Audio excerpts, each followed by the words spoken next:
주일을 앞둔 토요일 말씀과 함께 주님과 함께하는 기쁨찬 매일 묵상입니다. 이제 조금씩 더위가 수그러들고 있습니다. 습관처럼 할지라도 말씀을 늘 곁에 두십시오. 그래야 내 영혼이 살 수 있습니다.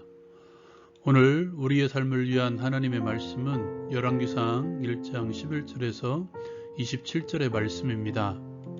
다윗의 아들인 아도니아가 왕위에 오르려는 상황에서 선지자 나단이 나섭니다. 그는 먼저 밧세바를 찾아가죠.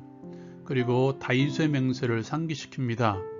하나의 계책을 내죠. 그 계책은 밧세바가 다윗을 찾아가 말할 때 자신이 들어가서 동조하겠다는 것이었습니다. 밧세바는 그 말을 듣고 다윗을 찾아가죠.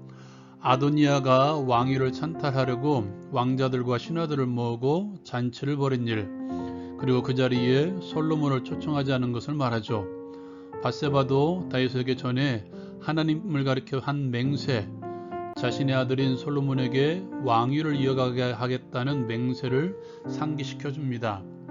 그리고 다윗에게 백성들이 왕위를 누구에게 물려줄지를 공포하기를 기다리고 있다고 말하죠. 그 말을 할 때 대기하고 있던 순자 나단이 들어옵니다. 아도니아의 일을 다시 한번 말하죠. 그리고 그 일을 다윗이 한 일인지 묻고 자신에게 왕위를 이어가게 할 줄을 말하지 않았다고도 말합니다. 먼저 나누고 싶은 것은 다윗을 대하는 밧세바와 아도니아의 태도를 비교해 봅니다. 아도니아는 다윗이 나이가 많아 늙어 젊은 여자의 시중을 들어야 하는 그때, 다윗의 용명이 무너지고 더 이상 권위를 세울 수 없는 그때 늙은 다윗을 무시하고 왕위를 찬탈하려고 계획을 꾸미고 실행에 옮깁니다. 오늘 밧세바를 보십시오. 위급한 상황에서 그는 군사를 모으지 않았습니다. 다윗을 찾아갑니다. 그리고 이렇게 이야기합니다.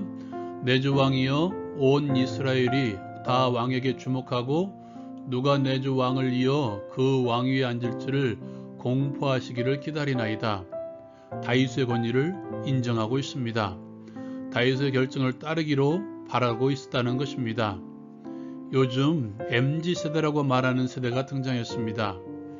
그들이 쓰는 말 가운데 꼰대라는 말이 있는데요. 이 말은 노인, 기성세대, 때로는 선생을 뜻하는 은어입니다. 권위주의적인 사고방식을 가진 연장자를 비하하는 말이 되기도 합니다. 물론 무조건 권위를 인정받으려고 하는 태도도 문제가 되겠지만 반대로 무조건 윗사람의 말을 듣지 않으려는 태도 또한 잘못된 것입니다. 구애받지 않고 하고 싶은 일을 하는 것 좋은 현상인 것 같은데요. 문제는 권위 자체를 부정하면 공동체에 미치는 영향이 크다는 것이죠. 사사시대를 기억할 것입니다. 그 결론에 이렇게 말하고 있습니다. 그때에 왕이 없으므로 각기 자기 소견에 옳은 대로 행하였더라. 이 말의 뒤에는 자기가 왕이라는 것이고 이스라엘 민족의 진정한 왕 대신 하나님의 권위마저 무너졌다는 말이 숨어 있습니다. 권위를 허락하신 하나님의 권위마저 무너지는 스스로 왕이 되는 시대를 살아가고 있지는 않은지 염려가 됩니다. 교회 공동체만이라도 권위가 인정되는 공동체가 되었으면 좋겠습니다. 권위는 내세우는 것이 아니라 인정해주는 것입니다. 질서를 유지하기 위한 지위를 가진 자의 권위를 인정해주고 반대로 지위를 가진 자들은 없는 자들을 겸손으로 섬기는 공동체가 되어야 하나님께서 기뻐하시는 공동체가 되는 것입니다. 누구나 사람은 존중받을 자격을 가지고 있음을 기억하며 하나하나 신중하게 행동합시다. 두 번째로 나누고 싶은 것은 맹세를 상기시키는 나단의 모습을 통해서 얻을 수 있는 교훈입니다. 나단은 밧세바에게 가서도 밧세바가 다윗에게 말할 때에도 맹세를 기억하라고 권유하고 있습니다. 그 맹세는 하나님께서 세우신 것입니다. 역대상 22장 9절 말씀에 보면 하나님의 말씀이 이렇게 들려주고 있습니다. 보라, 한 아들이 내게서 나리니 그 이름을 솔로몬이라 하리니. 다윗의 맹세는 하나님의 말씀에서 나온 것이라는 사실입니다. 나단은 이 말씀에 근거해서 밧세바는 다윗을 찾아간 것입니다. 하나님께서 말씀하셨다면 이루어질 것을 믿고 움직였다는 것이 됩니다. 사람들은 하나님의 뜻이 어디에 있는지 궁금해합니다. 어떤 목사님께서 말씀하시기를 그것은 책임을 하나님께 떠맡기려는 인간의 얄팍한 마음도 담겨져 있다는 것이라고 말씀하신 것을 기억합니다. 하나님의 뜻은 내가 움직이는 것입니다. 믿음으로 순종하며 나아가는 것이죠. 차가 시동을 켜지 않고 핸들을 돌리려고 하면 잘 돌아가지 않습니다. 시동을 켜고 움직이는 차의 핸들은 쉽게 돌아갑니다.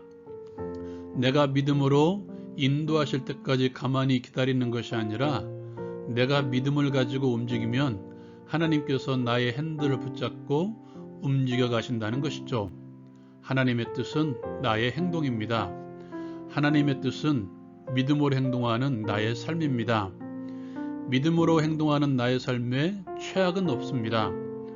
오늘도 멈춰있는 차가 아닌 나를 인도해 가시는 하나님의 역사를 기대하며 신중하게 발걸음을 옮기는 자가 됩시다.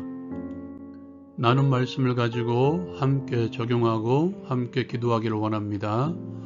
권위를 내세우고 무시하는 공동체가 아니라 권위를 인정해주며 가진 권위를 가지고 겸손으로 섬기는 교회 공동체가 되게 하소서. 하나님의 인도하심을 믿고 행동하게 하시고 나를 움직여 가시는 하나님의 인도하심을 체험하게 하소서. 오늘도 승리할 수 있기를 기도합니다.